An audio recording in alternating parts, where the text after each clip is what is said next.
Hi, so thanks for coming to my talk. Today I'm going to talk about Drown, which is about breaking TLS using Sslv2. Drown is a joint project with 14 other researchers from Germany and the States. Now, let's start by talking a little bit about Sslv2, because Sslv2, when I give this talk, the moment I mention Sslv2, people always kind of start raising their eyebrows and start wondering if this is even going to be interesting. Because Sslv2 is a 21-year-old protocol. It was the first published protocol of the TLS and SSL suite of protocols. And immediately upon publication, it was found to be vulnerable to man-in-the-middle attacks. So these attacks obviously require an Sslv2 client to initiate a connection to an Sslv2 server. So in light of that vulnerability, it was quickly replaced by Sslv3, which is kind of the beta version for modern TLS. And quickly, most clients removed Sslv2 support. And as for servers, so the situation got a little bit complicated. So before we went public with Drown, the common wisdom was that it's okay and maybe even preferable to keep supporting Sslv2 on servers, and especially so for email servers.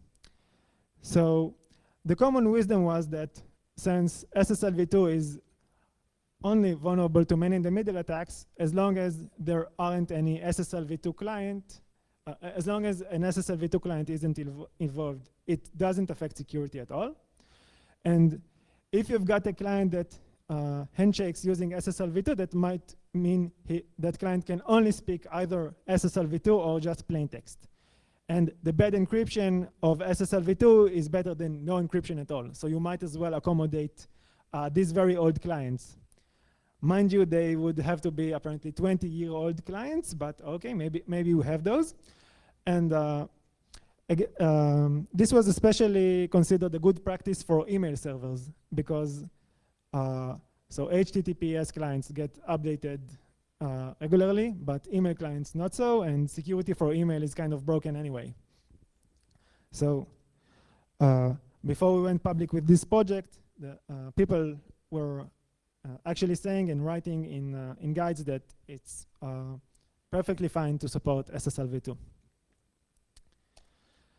And our results show that the presence of Sslv2 breaks security for TLS.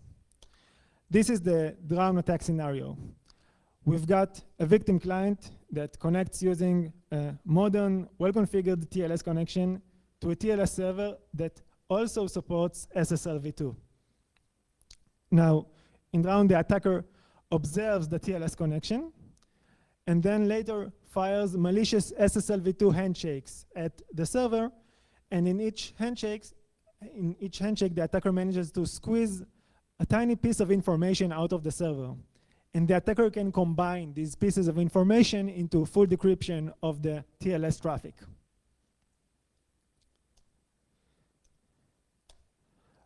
This is obviously a cross-protocol attack where we use Sslv2 to attack TLS.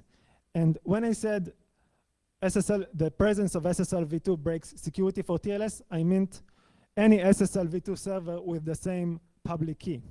So in addition to the baseline scenario of a server supporting both TLS and Sslv2, we also got these types of scenarios where we have a TLS server that is well configured and doesn't support Sslv2, but it shares its RSA key with an Sslv2 server.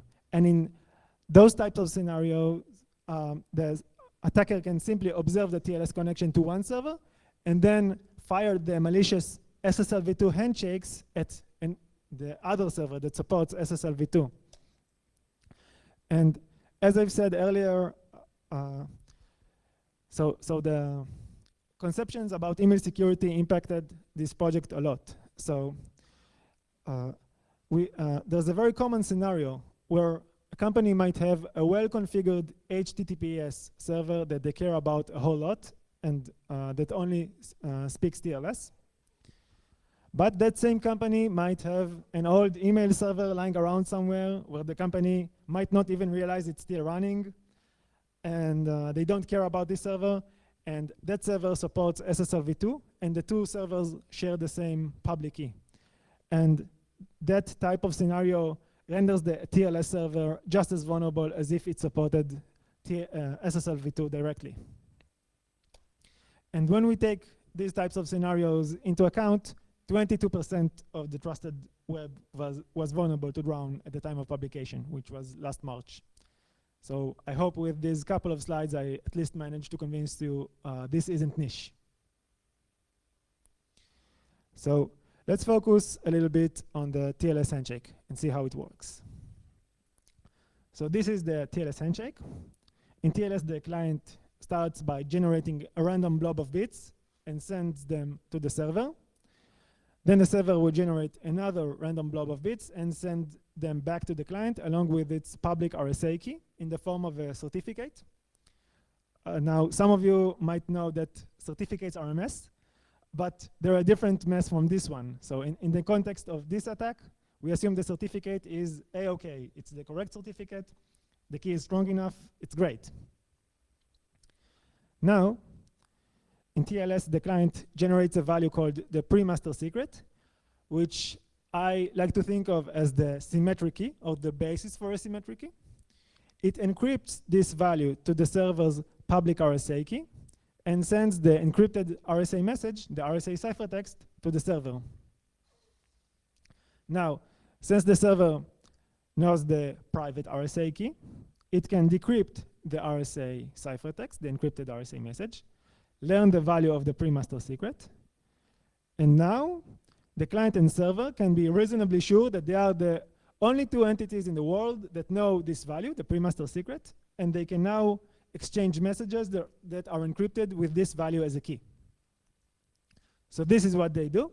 The client will build a semi-constant message called the client finished message, encrypt it with the pre-master secret as a key, and send it encrypted to the server.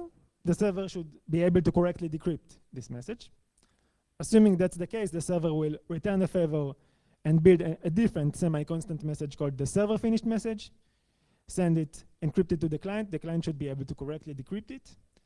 And after this ceremony is successfully concluded, the client and server can be reasonably sure that they are indeed the only two entities in the world that know this value, the pre-master secret, and they have established an encrypted channel where they can exchange messages that are encrypted with this value as a key.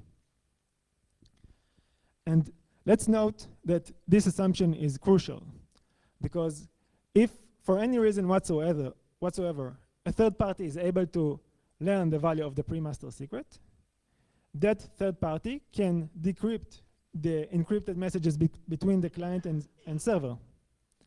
And in particular, if an attacker can decrypt RSA messages that are encrypted to this public RSA key, that attacker can learn the value of the pre-master secret and can therefore decrypt the messages between the client and server.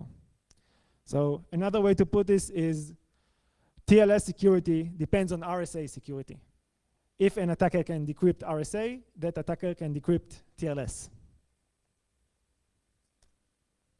So let's focus even more on this crucial part here, the RSA message.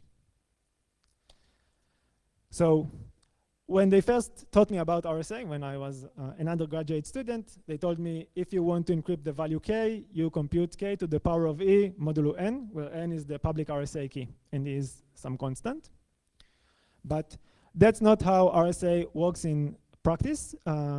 One of the problems of this scheme is that it's deterministic in the messages. So if you encrypt the same message twice, you get the same ciphertext, the same encrypted message twice, and that's bad for a few reasons. So what happened is that the crypto community came up with a standard called PKCS1 version 1.5, where we add random padding to the message. So this is the standard. We're going to see it again later in this talk. It's pretty simple. We start with the most significant byte of value 0, then another byte of value 2. then non-zero padding bytes as long as are needed to make the overall length what we want, then a 0 delimiter byte, and then the actual data we wanted to encrypt in the first place. So I guess this padding standard is pretty easy, and I guess most of you could write a toy program that takes a data block and pads it according to this standard, right? But the other way around isn't so simple, because the moment we have padding under encryption, there's the question of what happens when the decrypting side decrypts the message and sees that the padding is invalid, right? So a TLS server might decrypt an RSA ciphertext and see, for example, that the first 2 bytes are not 0 and 2. And now there's the question of what should the code do in such a case? So if you're like most people, you would say that, well, if you've got an error condition in your program, you send back an error message, right? But this is actually a vulnerability, because it allows an attacker to send a ciphertext to the server and learn whether it was validly padded or not. And Bleichenbacher's attack, published in '98, first of all identified this vulnerability, and then focused on a scenario where the attacker has an RSA ciphertext that the attacker wants to decrypt.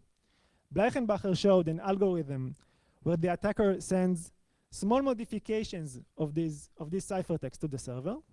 For each modification, the attacker learns from the server's reply whether it was validly padded or not. And the attacker can combine these answers into full decryption of the RSA ciphertext. And we said that if an attacker can decrypt the RSA ciphertext, they can also decrypt TLS. So the conclusion is, and if you've kind of tuned out for a few moments, this is a good time to get back to us. The conclusion is that the server can't betray whether a given RSA ciphertext is valid or not. It has to behave identically for valid and invalid ciphertexts. And how does the server do this? So if the ciphertext is valid, the server will just continue along with the handshake. But if the server decrypts the RSA ciphertext and sees that the padding is invalid, it will try to hide this. It will generate a random replacement unpadded data. Forget anything weird happened here. It will not send back an error message, not even log this. And will just attempt to continue as usual with the Tls handshake. So here in graphic form, when the client sends an RSA ciphertext to the server, if it's valid, great. The server will decrypt it and use the unpadded data as the key for upcoming symmetric messages. If it's invalid, the server will decrypt it, see that it's invalid, generate a random decoy, and use that as a key for upcoming symmetric messages. Again, while trying desperately to act as if the ciphertext was valid. So it will attempt to hide this case. So let's see how this plays out in Sslv2. This is the Sslv2 handshake. It starts pretty similar to TLS. So the client generates a random blob of bits and sends them to the server. The server also generates another random blob of bits and sends its certificate to the client. And now the client will generate a random value called the secret master key, which is equivalent to the pre-master secret from TLS. It just has a different name. It will encrypt this value using the server's public RSA key and send the RSA ciphertext to the server. Ignore this value here for a moment. We're going to get back to it. And now the server will decrypt the RSA ciphertext, again with the proviso that if the ciphertext was invalidly padded, the server will generate a random replacement and forget anything out of the ordinary happened here, and will immediately use the unpadded data to encrypt a semi-constant message called the server verify and send it back to the client. So when we first saw this, we kind of scratched our heads for a little, because if you think about it, we've got this complex ceremony of the server desperately trying to hide whether a ciphertext was valid or not. But in Sslv2, the server immediately takes the result of this ceremony and sends something over the wire, which is derived from this result, right? It's encrypted with this result as a key. So when we first saw this, we thought, well, maybe we can expose something here. And it gets worse when we remember that Sslv2 accommodates export-grade cryptography. So let me give a little, excuse me.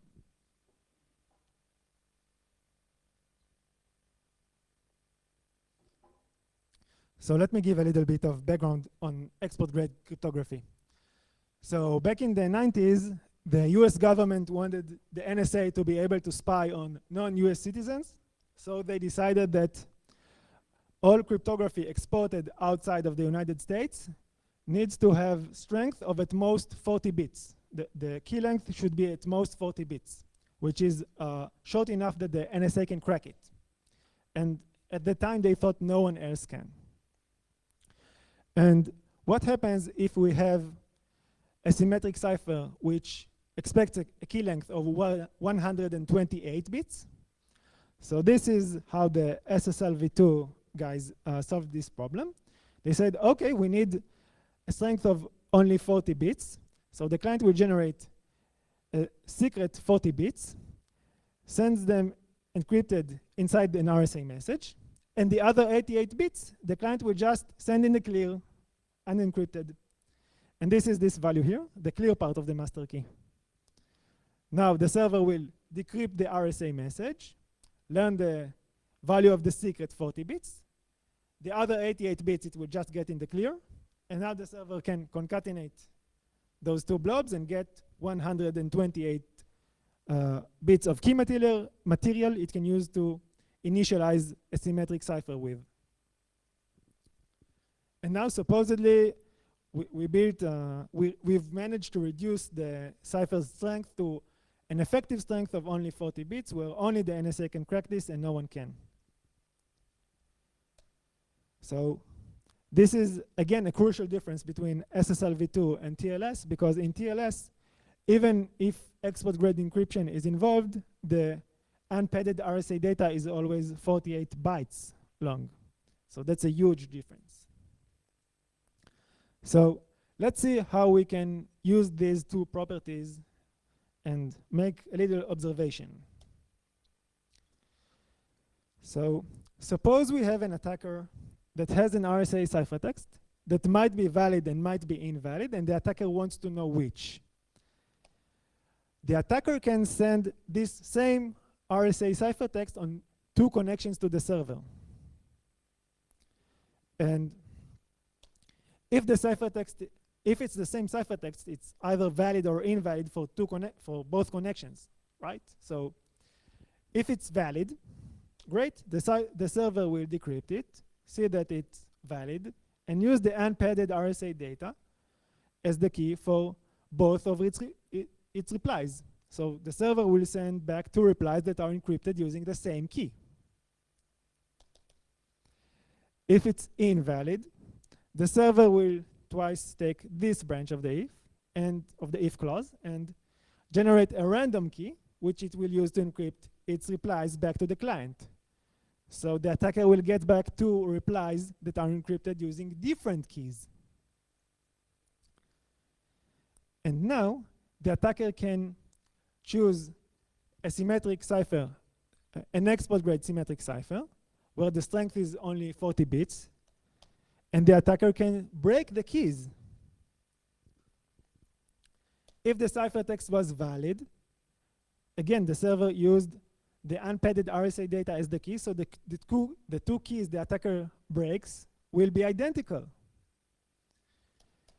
If the ciphertext was invalid, then the server twice generated random replacement keys, so they will be different, and the attacker will see two different keys. And after this quite complex ceremony of having a ciphertext, the attacker sends it twice to the server, gets back 2 replies, breaks the keys for both replies and compares them. The attacker got this one silly bit of information of whether that ciphertext was validly padded or not. But we know from Bleichenbacher's attack that if an attacker can do this, that attacker can decrypt RSA messages and can therefore decrypt TLS. So TLS security depends on a server being able to hide the answer to this seemingly silly question. Once a server exposes this, TLS security breaks. So let's come back to the drown attack scenario. So in drown, the attacker needs to observe roughly 1,000 modern TLS connections because it can only hope to decrypt 1 out of 1,000 RSA ciphertexts. Now remember that in TLS the unpadded RSA data is 48 bytes long, and we need RSA ciphertext that decrypt to an unpadded length of only 40 bits. So we need to perform this sort of conversion between the two the two formats with different expected lengths. We have a way of doing that. We'll see it in the next slide. And after we take each TLS RSA ciphertext and modify it with the hope that it will be valid for SSLv2, we can use the above technique of connecting twice to the server, getting back to replies, breaking the keys, etc., to learn whether we manage to do this, whether we manage to get an RSA ciphertext that is valid for SSLv2. Once we manage to pull off this conversion, once we have the first RSA ciphertext that is valid for SSLv2, it's pretty much game over. I won't get into that in this talk, but it's very easy to continue from there. So let me emphasize again, in this attack, we assume the client doesn't even support SSLv2. So there's nothing practical you can do on the client side against this attack. You just have to not support SSLv2 on all of your servers. But again, we do mean all of your servers. Once one server supports SSLv2, you can use that server to decrypt traffic to any other server with the same RSA key. So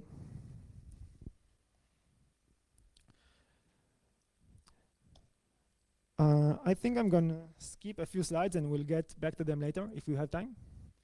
We have some cool mathy tricks to do this conversion between TLS ciphertext and SSLv2 ones. So throughout the attacker needs to execute roughly 10,000 queries against the server. So 10,000 times the attacker will have an RSA ciphertext, it will send it twice and get back to replies and break the keys for it. So and each key breaking requires iterating over 2 to the power of 40 keys. So the total amount of keys we iterate over is 10,000 times 2 to the 40. That's 2 to the power of 53. And we can get this number slightly down to 2 to the power of 50 with a small optimization I won't describe here. But still, 2 to the 50 sounds like an awful lot, right? The NSA can probably do this, but maybe a small academic team can't. Well, a wise man once said, attacks only get better, and hardware only gets better as well.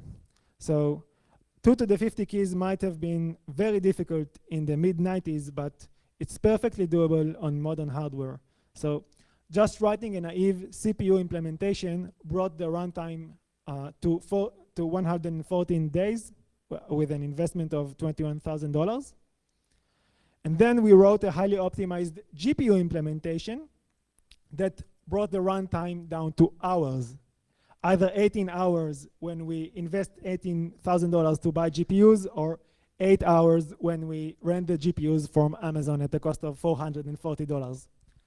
So I hope all of you will agree that $400 is too low of a cost for your banking credentials or your encrypt or your email communication.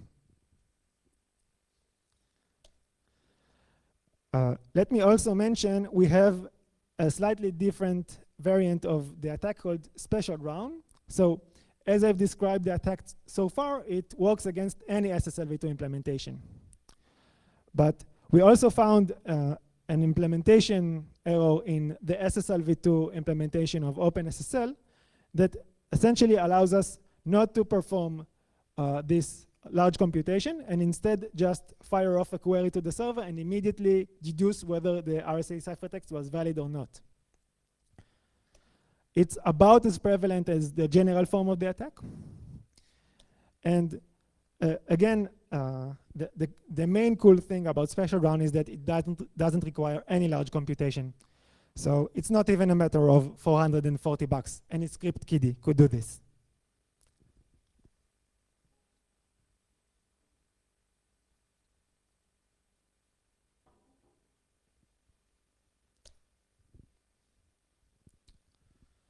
Okay, so let's come back to these types of scenarios where we have one well-configured server that doesn't support SSLv2. This would typically be an HTTPS server because the HTTPS security is kind of a big deal nowadays. But the same company might have an old email server lying around somewhere that they don't care about because email security is broken anyway. And that email server supports SSLv2, and the two servers share the same RSA public key. And as I've said, this scenario renders the TLS server just as vulnerable as if it supported SSLv2 itself. So one way to look at it is to say, you know, this is just pure negligence. No one should have these types of configurations. And that's certainly a good argument. But I think it's not just pure negligence. So the classic crypto solution to this would be to have key separation, right? We would have one key for TLS and one key for SSLv2. Preferably, we would even have separate keys for each version of TLS. And now we can be pretty sure that a problem in one version of the protocol can't affect a different version. But certificates don't support this. So you can't present a key in a certificate and say, this is valid only for TLS, but not for earlier versions. So once you show a certificate that is valid for your domain with the key, it's valid for all protocol versions. So you can't have this easy key separation. What you might do is actually separate the domains. So you could use a different domain for each protocol version if you really want. So if you somehow got mad and decided that you must support SSLv2, you shouldn't do this. But if you somehow decided that you really want to do this, so you could have a separate domain for SSLv2 or for other old protocols like SSLv3. But now you're stuck with the operational hassle of juggling multiple domains and multiple certificates. Also, certificates cost money, and especially extended validation certificates.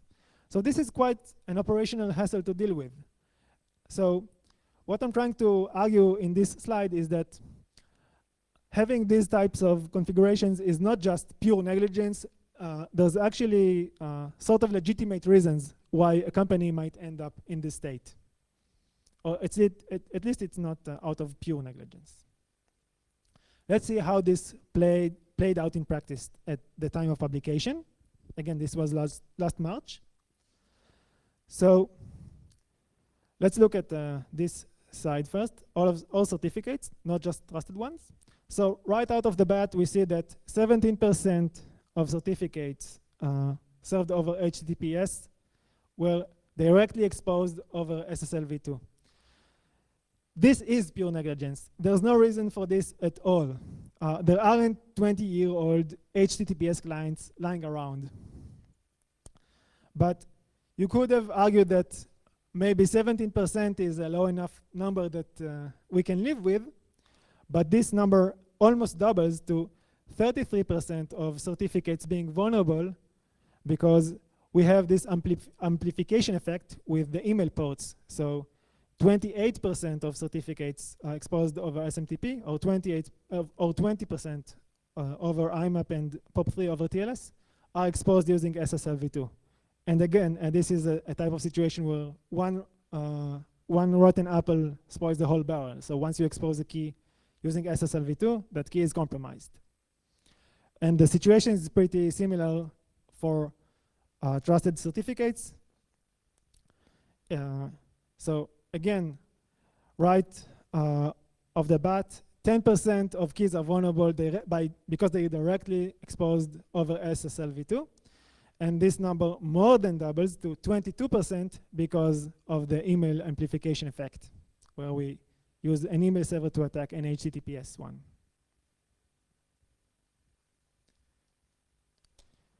Okay, so let's ask ourselves, what can we learn from this attack other than obviously disable Sslv2 everywhere as soon as you can? So the first lesson I think we can draw here is that export-grade cryptography has literally always fired back. So during the 90s, the US government deliberately weakened 3 types of cryptography. They weakened RSA, and we have export RSA to this day. We also have export-grade Diffie-Hellman, and we have export-grade symmetric encryption. And now, 20 years later, all 3 of these weakened forms of cryptography were building blocks for high-profile attacks. So export-grade RSA was the basis for the freak attack. Export Diffie-Hellman was the basis for the logjam attack. And now export-grade symmetric crypto is the basis for Drown. So this has literally always gone badly. But amazingly, we still have more initiatives coming out of Washington and from other governments as well for more of this nonsense, for more deliberately weakening cryptography. And I think the technical evidence here couldn't be clearer. This has literally always ended up hurting everyone's security, not just non-US citizens, even 20 years later.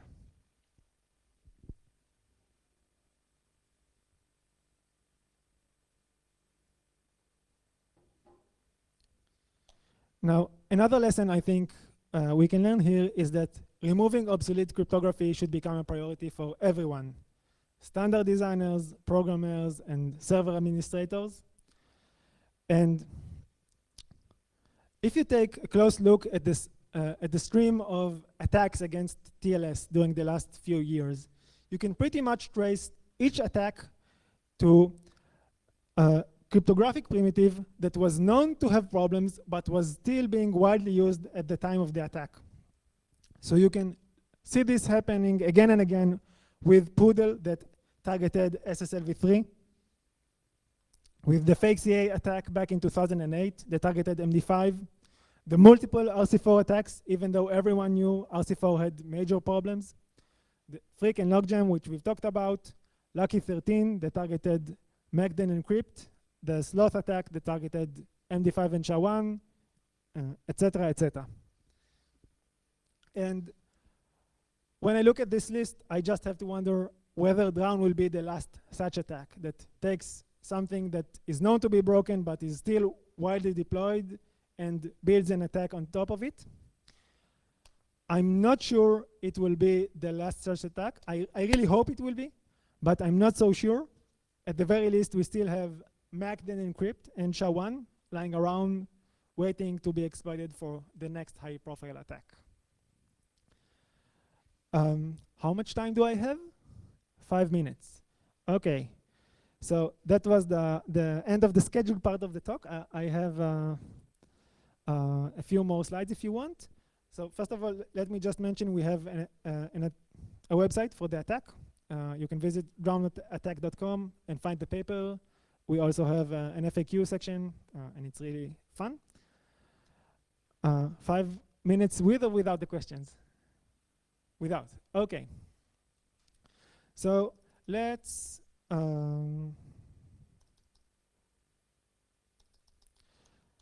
go over the slides I skipped. Okay, so this next couple of slides focus on this part here, where we have an RSA ciphertext that was generated for TLS, and we need to change it into an RSA ciphertext that is valid for Sslv2. So most of these Bleichenbacher style attacks use this property of Rsa Malleability, which essentially says that the attacker can multiply the plain text by anything they want under the encryption. So if we have a ciphertext, which is the encryption of message M, we can also get the encryption of M multiplied by S for any S we get to choose, right? We just multiply the ciphertext by S to the power of E and follow along these equations and see that this is in fact an encryption of M multiplied by S. So let's remind ourselves that this is the padding standard. And the first thing to check is whether the first 2 bytes are 0 and 2. So for a message to start with bytes 0 and 2 is equivalent to saying the message should be between 2b and 3b for this value of b over here, which is simply 1 in this byte and then zeros all the way to the back. So 2b is 2 in this byte and then zeros all the way to the back, and 3b is 3 in this byte and then zeros all the way to the back. So we know the message is between 2b and 3b, and we can multiply it by anything we want, and we hope that after the multiplication the message again lands in this interval between 2b and 3b. So what we can do is we can multiply by something close to 1. For example, we can multiply by 4/5. Now if M is divisible by 5, M times 4/5 modulo n is just the natural number M times 4/5. And N times 4/5 is pretty close to M, right? At the very least, it's the same order of magnitude. So for M times 4/5 to be between 2b and 3b, we just need M to also be larger than 2.5b. So we already knew M is between 2b and 3b. Now we also hope M is larger than 2.5b. So we essentially just hope M is in the larger half of this interval, which obviously for a random message, this will happen with probability half. And for a random message, it will be divisible by 5 with probability 1/5. So with probability, so we have half times 1/5. This is 1/10. So with this kind of reasonable probability of 1/10, we just took care of the first 2 bytes of 0 and 2. And we changed a message so that we preserve the value of these 2 bytes. So obviously there's nothing magical about this specific fraction. We can also try similar fractions that are close to 1. And now we just have to randomly hope that this byte will by chance be 0 and these 2 bytes will be non-zero. Okay, I'm going to skip the exact probability, but the calculation, this means we have to fire, the probability is 1/8,000. So we need to fire 8,000 modified RSA ciphertext at the server before we have a good chance of hitting at least one of them that is correct after the modification. What we actually do is we record 1,000 ciphertext and try each ciphertext with 10 fractions. So we fire 10,000 RSA ciphertext at the server, which again gives good probability of success. Okay, I'm out of time, so why don't we? Why don't I try to answer some questions? Time for one question, if someone has one.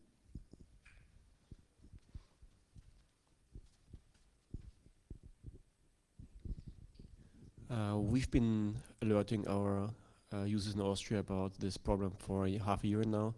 And one thing comes back very often is that some of those servers who get fixed only disable ciphers for SL version 2, but not the protocol.